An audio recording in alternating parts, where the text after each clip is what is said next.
Sir ಈಗ ಈ option entry ಇಷ್ಟೆಲ್ಲ ಸುದೀರ್ಘವಾಗಿವೆ. ಈ ಆಪ್ಷನ್ ಎಂಟ್ರಿನೇ ವಿದ್ಯಾರ್ಥಿಗಳು ತುಂಬ ಬಹುಮುಖ್ಯ ಘಟ್ಟ. ಇದನ್ನು ಮಾಡುವಾಗ ಕೆಲವೊಂದಿಷ್ಟು ಮಿಸ್ಟೇಕ್ಗಳು ಮಾಡ್ಕೊಂಡ್ಬಿಡ್ತಾರೆ ವಿದ್ಯಾರ್ಥಿಗಳು.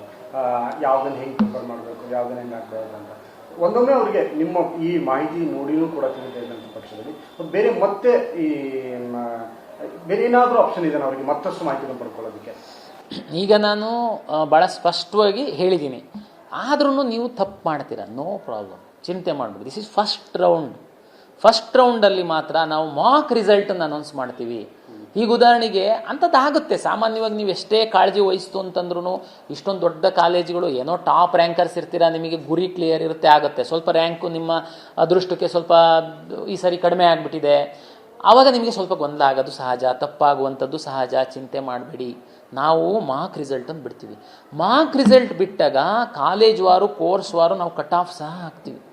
ಆವಾಗ ನೀವು ಕಂಪೇರ್ ಮಾಡಿದರೆ ಗೊತ್ತಾಗುತ್ತೆ. ಫಾರ್ ಎಕ್ಸಾಂಪಲ್, ನಿಮ್ಮ ಫ್ರೆಂಡ್ಸಿಗೆ ಒಳ್ಳೆ ಕಾಲೇಜ್ ಸಿಕ್ಬಿಟ್ಟಿರುತ್ತೆ, ನಿಮ್ಗಿಂತ ಕಡಿಮೆ ರ್ಯಾಂಕ್ ಇದೆ, ನಿಮಗೆ ಸಿಕ್ಕಿಲ್ಲ, ನೀವೇನು ಗಡಿಬಿಡಿ ಮಾಡಿ ಅವಾಗ ತೆಗೆದು ನೋಡಿದರೆ ಗೊತ್ತಾಗುತ್ತೆ ನೀವು ಅದು ಆಪ್ಷನ್ ಎಂಟ್ರಿನೇ ಮಾಡಿರಲ್ಲ, ಅದಕ್ಕೋಸ್ಕರ ಸಿಕ್ಕಿಲ್ಲ. ಸರ್ ಇದು ಅನ್ಯಾಯ ಇಲ್ಲ, ಏನು ಅನ್ಯಾಯ ಇಲ್ಲ. ಮಾರ್ಕ್ ರಿಸಲ್ಟ್ ಆದಮೇಲೆ ನಿಮಗೆ ಇನ್ನೂ ಕ್ಲಾರಿಟಿ ಬರುತ್ತೆ. ನೀವು ಮಾರ್ಕ್ ರಿಸಲ್ಟ್ ಆದಮೇಲೆ ನಾನು 4-5 ಡೇಸ್ ನಿಮಗೆ ಒಂದು ಪಿರಿಯಡ್ ಕೊಡ್ತಾ ಇದ್ದೀನಿ, ವಿಂಡೋ ಪಿರಿಯಡ್ ಇರುತ್ತೆ ನಿಮಗೆ, ಆವಾಗ ನೀವು ರೀಅರೇಂಜ್ ಮಾಡ್ಬೋದು.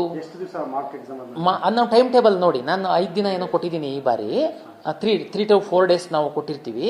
ನೀವು ಮಾರ್ಕ್ ರಿಸಲ್ಟ್ ಆದಮೇಲೆ ನೀವು ನಿಮ್ಮ ಲಾಗಿನ್ ಓಪನ್ ಮಾಡ್ಕೊಂಡ್ಬಿಟ್ಟು ನೀವು ಆಗ್ಲೇ ಆಪ್ಷನ್ ಎಡಿಟ್ ಎಲ್ಲ ನೀವು ಏನು ಬೇಕಾದ್ರೂ ಮಾಡ್ಬೋದು, ಡಿಲೀಟ್ ಮಾಡ್ಬೋದು, ಮೇಲೆ ಕೆಳಗೆ ಮಾಡ್ಬೋದು, ಹೊರಗಿಂದ ಆಪ್ಷನ್ ಯಾವುದಾದ್ರೂ ನೀವು ಹಾಕಿಲ್ಲದೊಂದು ಆಪ್ಷನ್ ತಗೊಂಡು ಬಂದು ಹಾಕ್ಬೋದು. ಇದರಿಂದ ನಿಮಗೆ ಅವಕಾಶ ಇದೆ. ಹಂಗಾಗಿ ಫಸ್ಟ್ ಟೈಮ್ ಮಿಸ್ ಮಾಡಿದರೆ, ತಪ್ಪು ಮಾಡಿದರೆ ಏನು ಚಿಂತೆ ಮಾಡಾಗತ್ತೆ ಇಲ್ಲ. ಮಾರ್ಕ್ ರಿಸಲ್ಟ್ ಆದಮೇಲೆ ನೀವೇನು ಮಾಡ್ತಿರಲ್ಲ ಅದು ಮಾತ್ರ ಭಾಳ ಸ್ಪಷ್ಟವಾಗಿ ಮಾಡಬೇಕು. ಯಾಕೆಂದರೆ ಮತ್ತೆ ನಿಮಗೆ ಅವಕಾಶ ಕೊಡಲ್ಲ. ಒಂದು ಮಾರ್ಕ್ ರಿಸಲ್ಟು ಅದಾದಮೇಲೆ ಏನು 3 ಡೇಸ್ ನಾವು ರೀಅರೇಂಜ್ ಮಾಡೋದಕ್ಕೆ ಅವಕಾಶ ಕೊಟ್ಟಿರ್ತೀವಿ. 3 ಡೇಸ್ ಆದ ನಂತರ ನಾವು ಫ್ರೀಸ್ ಮಾಡ್ತೀವಿ. ಮಾಡಿ ನಾವು ರಿಸಲ್ಟನ್ನು ಪಬ್ಲಿಷ್ ಮಾಡಿದಾಗ ಆವಾಗ ಮಾತ್ರ ನೀವು ಅದು ಫೈನಲ್ಲು. ಇಲ್ಲ ಸರ್ ಅವಾಗಲೂ ಮಿಸ್ ಆಯಿತು, ಚಿಂತೆ ಮಾಡಬೇಡಿ. ಮಿಸ್ ಅಂತಂದ್ರೆ ಹೆಂಗೆ, ಫಸ್ಟ್ ರೌಂಡ್ ರಿಸಲ್ಟ್ ಅನೌನ್ಸ್ ಮಾಡಿದ ಮೇಲೆ ಸಹ ಕೆಲವು ವಿದ್ಯಾರ್ಥಿಗಳು ಇಂಥವ್ರು ಇರ್ತಾರೆ ಅಂತ ಗೊತ್ತಿದ್ದೇನೆ. ನಮ್ಮ ಹಿಂದಿನವ್ರು ಈ ಥರ ತುಂಬ ನಮ್ಮ ಅಪ್ಲಿಕೇಶನ್ ಎಷ್ಟು ಚೆನ್ನಾಗಿ ಡಿಸೈನ್ ಮಾಡಿದ್ದಾರೆ ಅಂತಂದರೆ, ಫಸ್ಟ್ ರೌಂಡ್ ರಿಸಲ್ಟ್ ಅನೌನ್ಸ್ ಮಾಡಿದ ಮೇಲೆ ಸಹ 4 ಚಾಯ್ಸನ್ನು ನಾವು ಅವ್ರಿಗೆ ಕೊಡ್ತೀವಿ. ತುಂಬ ಇಷ್ಟ ಇತ್ತು ಅಂದರೆ ಕಾಲೇಜಿಗೆ ಹೋಗಿ ಅಡ್ಮಿಷನ್ ಆಗ್ಬೋದು, ಚಾಯ್ಸ್ 1 ಹಾಕಿ.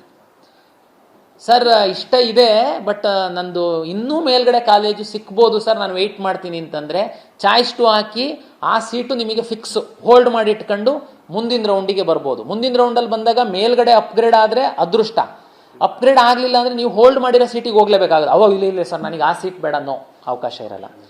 ಸರ್ ಇಲ್ಲ ಸರ್ ಈಗ ಸಿಕ್ಕಿರೋದು ಬೈ ಮಿಸ್ಟೇಕ್ ಹಾಕ್ಬಿಟ್ಟಿದ್ದೆ ಸರ್, ನಾನು ಇದೇ ಅಲಾಟ್ ಆಗಿಬಿಟ್ಟಿದೆ ಸರ್, ನನಗೆ ಇದು ಇಷ್ಟ ಇಲ್ಲ ಸರ್, ನಂದ್ರಲ್ಲಿ ಇನ್ನೂ ಮೇಲ್ಗಡೆ ಇರೋದು ಕೆಳಗಡೆ ಒಳ್ಳೊಳ್ಳೆ ಕಾಲೇಜ್ ಇದ್ದಾವೆ ಸರ್, ಅದು ನನಗೆ ನೆಕ್ಸ್ಟ್ ರೌಂಡಲ್ಲಿ ಸಿಕ್ಕಿದ್ರೆ ನಾನು ಹೋಗ್ತೀನಿ ಅಂದರೆ ಚಾಯ್ಸ್ 3 ಹಾಕಿ.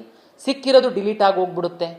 ಆವಾಗ ನೆಕ್ಸ್ಟು ನಿಮಗೆ ಎಲ್ಲ ನಿಮ್ಮ ಏನೋ ಬುಟ್ಟಿ ಒಳಗಡೆ ಇರುತ್ತೆ ಅಷ್ಟು ಕಾಲೇಜ್ ಇರ್ತವೆ. ನಾನು ಹೇಳ್ತೀನಿ ಆಮೇಲೆ ಏನು ಮಾಡಬೇಕು ಅಂತ. ಸರ್ ಇಲ್ಲ ಸರ್ ನಿಮ್ದೆಲ್ಲ ಕೌನ್ಸಿಲಿಂಗ್ ಮಾಡೋದ್ರೊಳಗಡೆ ನಮ್ಮ ತಂದೆ ತಗೊಂಡೋಗಿ ಒಂದು ಪ್ರೈವೇಟ್ ಕಾಲೇಜಿಗೆ ಸೇರಿಸ್ಬಿಟ್ರು ಸರ್, ನಾನೆಲ್ಲ ಅಡ್ಮಿಷನ್ ಮಾಡಿಸ್ಬಿಟ್ಟಿದ್ದೀನಿ ಸರ್, ನಿಮ್ಮ ಕೌನ್ಸಿಲಿಂಗ್ ಸವಾಸ ನನಗೆ ಬೇಡ ಸರ್, ಚಾಯ್ಸ್ 4 ಹಾಕಿ ಎಕ್ಸಿಟ್ ಆಗಿ ಹೋಗಿ. ಓಕೆ, ಈ ನೆಕ್ಸ್ಟ್ ರೌಂಡ್ ನನ್ನದು ಟೈಮ್ ಟೇಬಲ್ ಬರುತ್ತೆ. ಆವಾಗ ನನ್ನ ಹತ್ರ ಯಾರ್ಯಾರಿದ್ದಾರೆ, ಚಾಯ್ಸ್ 2 ಹಾಕಿರೋರು ಇದ್ದಾರೆ, ಚಾಯ್ಸ್ 3 ಹಾಕಿರೋರು ಇದ್ದಾರೆ. ಚಾಯ್ಸ್ 1 ಹಾಕಿರೋರು ನಮ್ಮ ಸಿಸ್ಟಮಿಂದ ಹೋಗಿದ್ದಾರೆ. ಚಾಯ್ಸ್ 2 ಹಾಕಿರೋರು ಒಂದು ಸೀಟ್ ಹೋಲ್ಡ್ ಮಾಡಿ ಇಟ್ಕೊಂಡಿದ್ದಾರೆ. ಅವ್ರು ಲಾಗಿನ್ ಓಪನ್ ಮಾಡ್ತು ಅಂತಂದರೆ ಹೋಲ್ಡ್ ಮಾಡಿರೋದಕ್ಕಿಂತ ಮೇಲ್ಗಡೆ ಇರೋ ಕಾಲೇಜು ಕಾಣ್ತವೆ ಅವರಿಗೆ. ಅದನ್ನು ರೀಅರೇಂಜ್ ಮಾಡ್ಬೋದು, ಡಿಲೀಟ್ ಮಾಡ್ಬೋದು, ಹೊಸದನ್ನು ತರೋದಕ್ಕಾಗಲ್ಲ.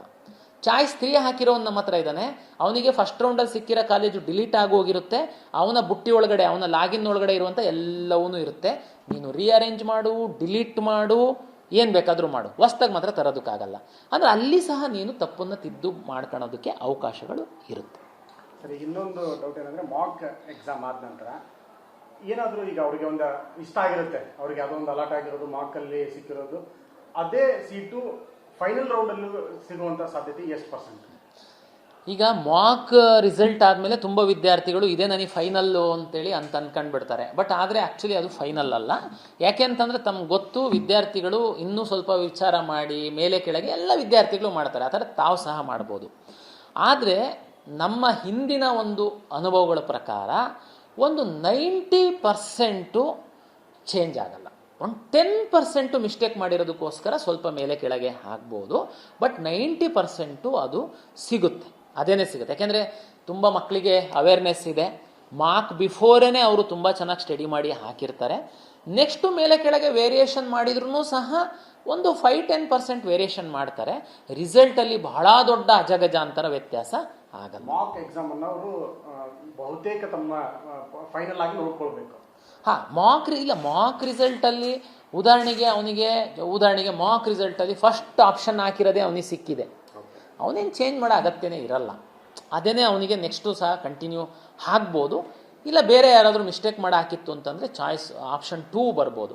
ಬಟ್ ಮಾಕ್ ಒಂದು ಐಡಿಯಾ ಬರುತ್ತೆ ನಿಮಗೆ, ನೀವು ಯಾವ ಸ್ಥಾನದಲ್ಲಿದ್ದೀರಾ ಅನ್ನುವಂಥದ್ದು ಒಂದು ಐಡಿಯಾ ಬರುತ್ತೆ.